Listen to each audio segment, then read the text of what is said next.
Good evening. I'm going to do positional isometric. I'm going to basically engage the psoas muscle. So what we're going to do is basically I had her to put both of her feet up so that it'll be less stress and tension, and also we're going to engage the glute muscles to get that some action. So what we're going to do is, like I said, engage the psoas. And before I start beating up the psoas, I'm just gonna basically activate and strengthen the psoas muscle.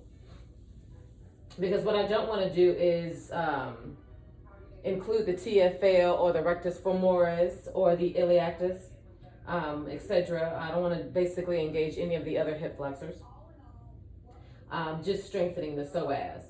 So what I'm going to do is I'm going to go about 90%, then 120%, and do some forces, basically do some resistance on her between 0 and 100, and have her to engage and hold it for about 2 to 5 seconds and to do about 1 or 3 reps.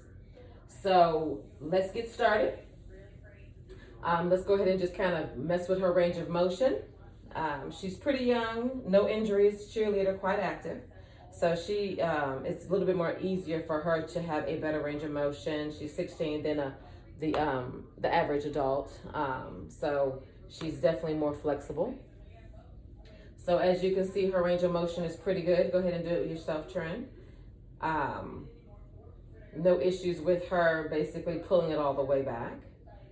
So what I'm going to do is I'm going to basically get here for resistance, and I'm going to hold her, and we're going to start off with a resistance of 25, pretty much about 25 range of force, and she's basically pulling toward her and I'm pulling away to engage her psoas. I'm watching how she's doing, making sure she does not lift off the floor, her spine or her glutes, and then have her to rest and release. Then we're going to have her to do it again and I'm going to do about 50 force. Go ahead and lift up your knee. She's going to go a little bit further in. I'm going to open my legs a little bit to give me a little bit more foundation so I can hold her. Go ahead.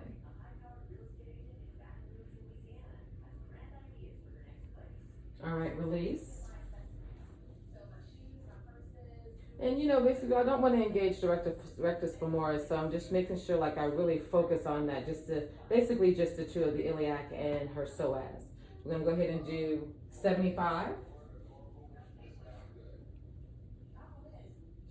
She's pretty strong. All right, release. All right, and we're going to do it one more time, giving her the max of 100. And I'm really going to have to hold on to this, so give her a little bit more force pressure here. Go ahead. Make sure you don't lift up your glutes, and make sure your spine is on the floor. And she can do this by herself as well. Trinity, go ahead and put your hands here, flat, right here.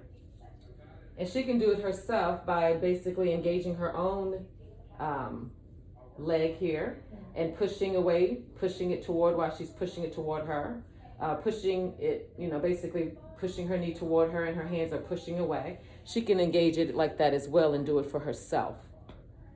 So that's how you would engage the psoas mainly, and of course the iliac is a little bit involved. And that is basically what you do with positional isometrics for psoas. Thank you for joining me.